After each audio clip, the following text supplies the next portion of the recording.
यह है भारत का न्यायतंत्र। राष्ट्रहित कार्य करने पर रखा है सालों से जेल में।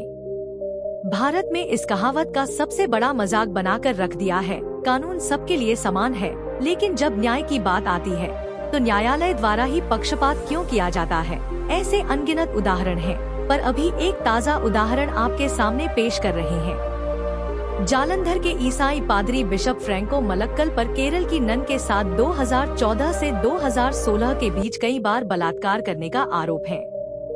नन ने मलक्कल पर आरोप लगाया था कि मई 2014 में कुरविलांगड़ के एक गेस्ट हाउस में उनसे बलात्कार किया गया और बाद में कई मौकों पर उनका यौन शोषण किया।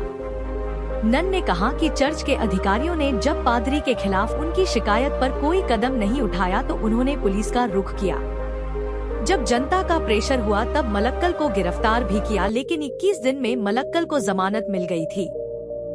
समान कानून की बात करने वाली इसी न्यायालय ने एक लड़की के षड्यंत्र के तहत 87 वर्षीय हिंदू संत आशाराम बापू को जेल करा दी और पिछले 10 सालों से बापूजी को एक दिन की भी जमानत नहीं दी, जबकि उनके केस में ट्रायल 5 साल तक चला था।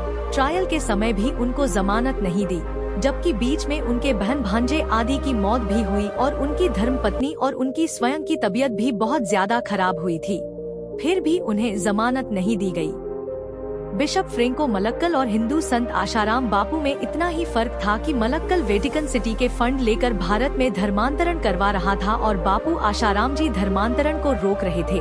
बापूजी ने मानव उत्थान के कई अभियान चलाए, करोड़ों लोगों को सनातन धर्म की महिमा बताई, लाखों हिंदुओं की घर वापसी करवाई, आदिवासी क्षेत्रों में जाकर उनको घर व जीवनोपयोगी सामग्री दी, पैसे दिए। इसके कारण धर्मांतरण का धंधा कम होने लगा, जिसके कारण उनको जेल में जाना पड़ा और न्यायालय ने एक दिन भी जमानत नहीं दी।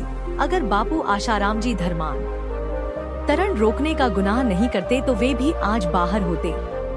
कानून को देखो, राहुल गांधी, नेता सोनिया गांधी, अभिनेता सलमान खान, पत्रकार तरुण तेजपाल, टुकड़े टुकड़े गैंग के कन्हैया कुमार, उमर खालिद, दिल्ली दंगा भड़काने में मुख्य साजिशकर्ता सफूरा जरगर, कोरोना फैलाने वाले मौलाना साद को तुरंत जमानत हासिल हो जाती है, लेकिन धर्मांतरण पर रोक लगाने वाले दारा सिंह 22 साल से ओडिशा की जेल में बंद है।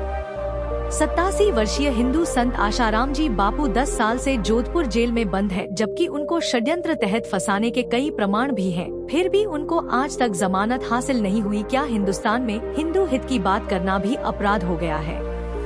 आपको बता दें कि जिस केस में हिंदू संत आशाराम जी बापू को सेशन कोर्ट ने सजा सुनाई है, लेकिन जब उनके केस पढ़ते हैं तो उसमें साफ है कि जिस समय आरोप लगाने वाली लड़की ने तथाकथित घटना बताई है, उससे तो साफ होता है कि वे उस समय वह अपने मित्र से फोन पर बात कर थी।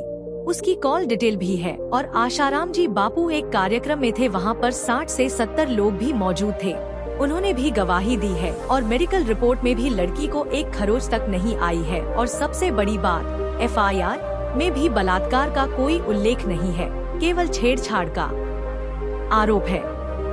आपको ये भी बता दें कि बापू आशाराम जी आश्रम में एक फैक्स भी आया था, उसमें उन्होंने साफ लिखा था कि 50 करोड़ दो, नहीं तो लड़की के केस में जेल जाने के लिए तैयार रहो। दोस्तों, इस विषय पर आपका क्या राय है, कमेंट बॉक्स में जरूर बताएं। वीडियो पसंद आए तो लाइक करें। आज के लिए बस इतना ही, फिर मिलेंगे अगले वीडियो में। दोस्तों, धन्यवाद।